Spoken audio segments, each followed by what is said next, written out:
We're here today to do a pedestrian safety operation. One of the reasons we're doing it is because so far this year we've had 3 fatalities regarding pedestrians.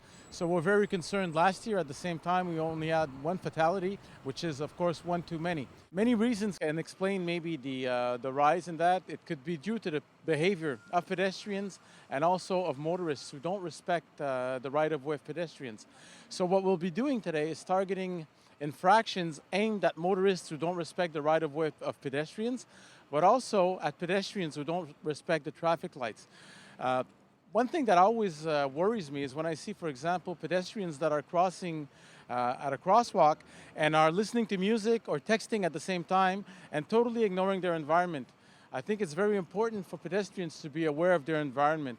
Some of the most important safety tips I would give pedestrians, first of all, when you engage yourself in the intersection, make sure that you have sufficient time to make it across. So that means, as you could see, the countdown, you shouldn't engage yourself if the countdown has already begun. Also, look over your shoulder to your left and to your right side. Make sure that the motorists have seen you. It's very important to ensure eye contact with motorists.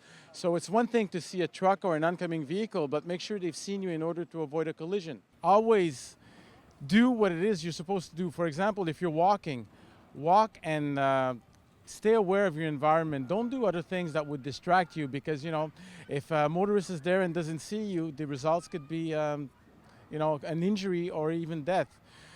For motorists, always respect the right-of-way of pedestrians. Road safety is very much like a food chain.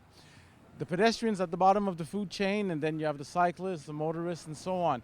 So as a motorist, you should pay that extra safety because, if you make a mistake or you don't see a pedestrian, well, they could be, seriously injured or even worse, a fatality can result.